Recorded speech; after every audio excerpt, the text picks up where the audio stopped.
Bismillahirrahmanirrahim.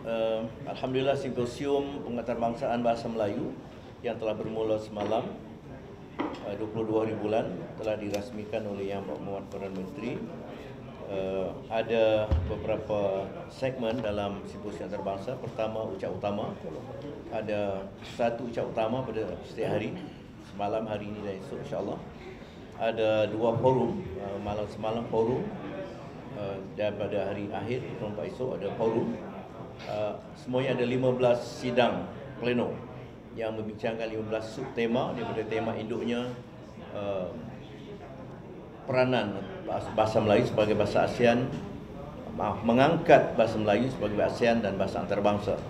Ada 15 subtema yang dikupas oleh 60 orang pemakalah dan dicampur dengan panel forum semuanya 67 orang. 14 orang dari peringkat antarabangsa, 16 orang peringkat ASEAN dan hampir 40 daripada kalangan sarjana Malaysia. Alhamdulillah, proceeding akan diterbitkan sesudah dikemaskinikan oleh para pemakalah sebaik-baik sebelum selesai. Dan seperti saya katakan, resolusi akan disampaikan kepada yang berbahagia, Ketua Setiausaha Negara. Saya kira sangat sesuai, iaitu pihak yang akan melaksanakan segala dasar dan program infrastruktur kerajaan. Pada malam ini kami mengadakan sidang meja bulat dengan mengundang tokoh juang bahasa dan pemikir kita yang berhormat Tan Sri Datuk Seri Utama Dr. Raisyatin memberikan syarahan khas, diikuti dengan sidang meja bulat untuk mendapat maklumat awal daripada kalangan wakil pengajian tinggi di negara-negara ASEAN, dan dapatan awal yang telah dirakam atau dicatat oleh pelapor insya-Allah akan dijadikan asas untuk kami menyusun program pengisian seperti yang telah saya sebut dalam kertas tadi, iaitu mengadakan program-program pemetaan bagi program penyidikan, penerbitan, pemupukan dan kegiatan pengembangan. Itu saya kira antara rumusan pada malam ini, dan pendekatan seperti yang disebut oleh Yang Berhormat Perdana Menteri dan juga Yang Berhormat Tan Sri, pendekatan berhikmah iaitu dengan melalui perundingan. Saya kira sokongan awal Presiden Jokowi apabila Perdana Menteri menyebut soal itu di Jakarta, itu jelas ada sokongan.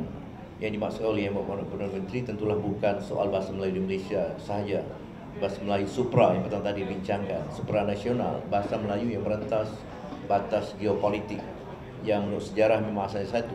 Sejak zaman Sriwijaya, itulah bahasa yang digunakan oleh seluruh rakyat alam Melayu.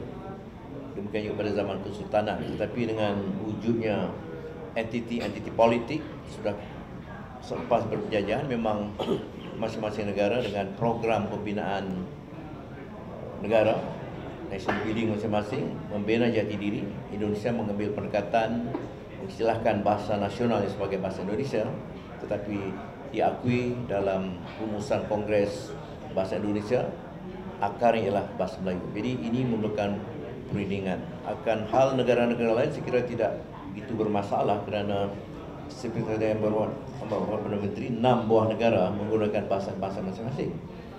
Tetapi segi jumlah penutur bahasa Melayu termasuk Indonesia, Brunei dan sebagainya mempunyai jumlah sekitar 300 juta, potensi yang cukup besar. Yang saya katakan tadi, satu dari resolusi utama simposium ini ialah untuk mengadakan rentetan satu siri wacana yang lebih khusus, spesifik menurut bidang dan menurut agensi. Dengan luar, kita hendak merincikan apa yang dimaksudkan dan apa pengisian diplomasi, program diplomasi kebudayaan.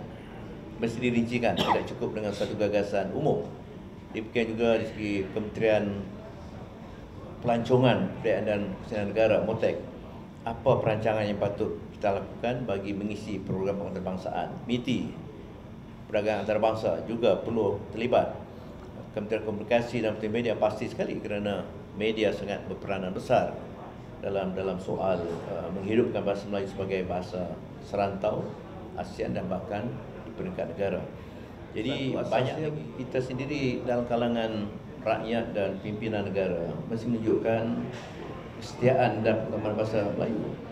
Banyak teguran daripada rakan-rakan dari luar negara. Mereka cuba menggunakan bahasa Melayu tapi dilayan dalam bahasa Inggeris, macam tu.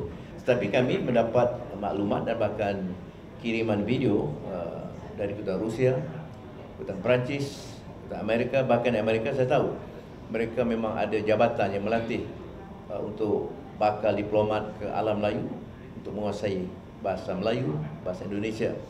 Jadi ini saya kira program mewajibkan kedutaan menguasai bahasa Melayu tentu bukan suatu langkah yang tepat kerana kita harus menghormati, tetapi dengan galakkan, dengan melaksanakan pewujudan atasye pendidikan dan kebudayaan yang ternyata cukup berhasil seperti yang dilakukan oleh Indonesia, saya yakin program itu akan dapat menghimbau minat dan kecenderungan perwakilan dari luar negara yang berkhidmat di kedutaan mereka di sini.